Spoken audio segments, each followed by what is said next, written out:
السلام علیکم وخت په خیر د کندوز رادیو د سات خبرون تموز صدق الله لیوال هر کله وایم نن چهارشنبه د اسد ومه چې د 2018 کال د جولای د 29 نیټه سره سمون خوري په پیل کې هم د مهمو خبرونو سره ټکی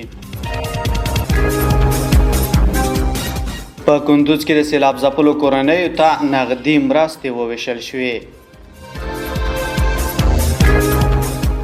د پنجشیر زمرود په داوطلبۍ کې په لوړه بیه وپلورل شول.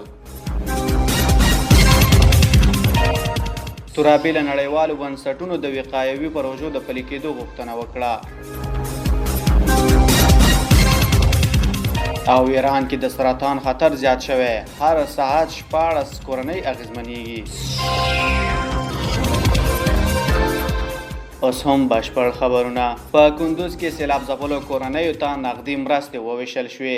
د کندوز ولایت د طبیعي پیښو پر وړاندې د چمتووالي ریاست د اکټډ موسسې په همکارۍ د دشتیارچي ولسوالۍ له 19 سیلاب ځپلو کورنیو سره د 2590 افغانیو په ارزښت نغدي مرسته وکړه. مسؤلین وايي په دغه مرستو کې شپږ کورنیو ته 10,970 افغانۍ او 14 نورو کورنیو ته 1,290 افغانۍ وویشل شوې. بل لور ته د دغه مرستو ترلاسه کوونکو د دې مالي ملاتړ هرکلی وکړ او د سیمه ییزو ادارو او د همکار موسسې له لوري د پر وخت پاملرنې له امله یې مننه وکړه.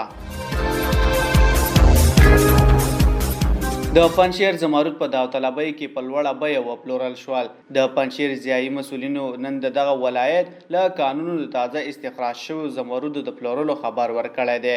د پنجشیر د والي ویان سیف الدین لټون ویلي چې یو ځل بیا د هیواد پر سوداګرو 6,955 قیراته زمرود د 14,453,000 او 800 افغانیو په ارزښت د کانونو د څارنې کمیټې د سیمه ییزو چارواکو او سوداګرو په شتون کې د داوطلبۍ له لارې وپلورل شول.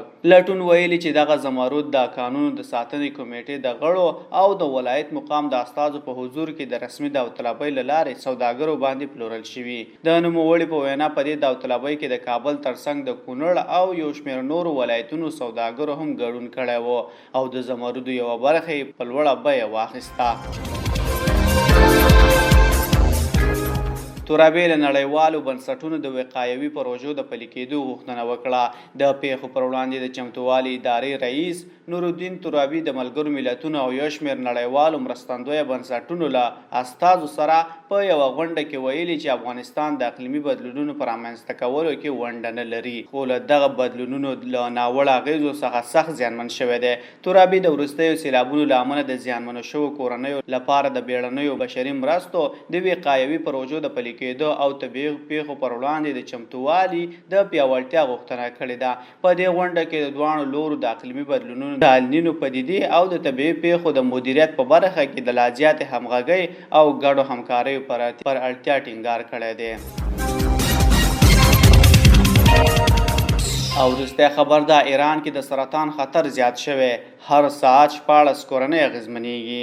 د ایران د عامې روغتیا وزارت مرستیال علیرضا رئیسي ویلي په دغه هیواد کې هره ورځ په منځني ډول شاوخوا 390 د سرطان پیښې تشخیص کیږي چې نږدې 190 د ښځو اړوند دي. نوموړي ویلي په هر 3 دقیقو کې یوه نوې د سرطان پیښه ثبتېږي او هر ساعت 14 کورنۍ د یو غړي د سرطان له تشخیص خبرېږي. د ایران د روغتیا وزارت چارواکي وایي د شاوخوا 40 سلنه سرطانونه د خطرناکو عواملو په کنټرول سره د مخنیوي وړ دي. رئیس ټینګار کړی چې د سرطان د زیاتېدو لامل یوازې روغتیایي نظام نه دی، بلکې د هوا ککړتیا او نور ټولنیز عوامل هم پکې اغېز لري.